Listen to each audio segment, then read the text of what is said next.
Aujourd'hui, on décortique ensemble ce qu'est un tempo. Ça peut sembler évident pour certains, mais pourtant il est très souvent mal interprété. Le tempo est le temps d'exécution d'une répétition d'un exercice. Certaines personnes utilisent 3 chiffres pour exprimer leur tempo, mais nous préférons de loin en utiliser 4. Chaque chiffre correspond à une portion bien précise du mouvement. Le premier chiffre correspond à la phase excentrique.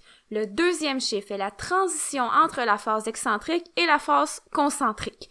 Le troisième chiffre représente la phase concentrique et le quatrième chiffre est la transition entre la phase concentrique et la phase excentrique. Excentrique, concentrique, quelles sont les différences? La phase excentrique est la portion du mouvement où le muscle se voit étiré, c'est-à-dire où ses deux extrémités s'éloignent. On parle ici de l'origine et de l'insertion. Ce sont en réalité les points d'attache des muscles sur les os.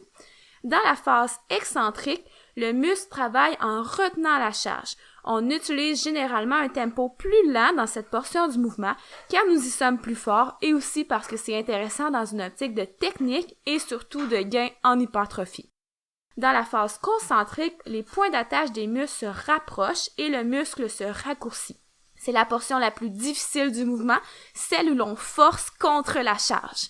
Nous aimons exprimer le tempo de la phase concentrique par un X, ce qui signifie que l'athlète doit simplement bouger la charge avec la plus grande intention de vitesse possible. Par contre, il est aussi possible de volontairement mettre un tempo plus lent dans cette phase également. Parfois, nous le faisons dans l'optique d'améliorer une technique. Petite parenthèse, lors d'une contraction isométrique, il n'y a pas de tempo, car cette contraction implique que la longueur du muscle ne change pas et qu'il n'y ait donc aucun mouvement. On utilise donc un temps déterminé plutôt qu'un nombre de répétitions. Maintenant, voyons comment transférer tout ça aux exercices que l'on connaît. Voyons un exemple pour un tempo de 3-0-X1 au squat. Le 3, qui représente la phase excentrique, signifie que l'athlète doit descendre en 3 secondes. Le 0 signifie que l'athlète ne doit pas prendre de pause avant la phase concentrique. Le X signifie que l'athlète doit monter le plus rapidement possible et le 1 signifie qu'il doit prendre une pause de 1 seconde en haut avant d'enchaîner avec une autre répétition. Cet exemple est généralement facile à comprendre car le premier chiffre correspond également à la première portion du mouvement. Toutefois, ce n'est pas à tous les exercices que nous débutons le mouvement par la phase excentrique. Par exemple, si nous prenons le même tempo mais que nous l'appliquons au pull-up, on se rend vite compte que le premier chiffre ne correspond pas à la première portion de l'exercice, soit la montée. En effet, un tempo de 3-0-X1 au pull-up ne signifie pas que l'athlète doit monter en 3 secondes, car on se rappelle que le premier chiffre, 3 dans ce cas-ci, correspond à la phase excentrique.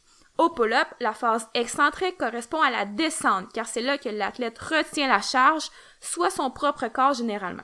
Bref, comme pour le squat, l'athlète doit descendre en 3 secondes, ne pas prendre de pause en bas, monter le plus rapidement possible et tenir 1 seconde en haut.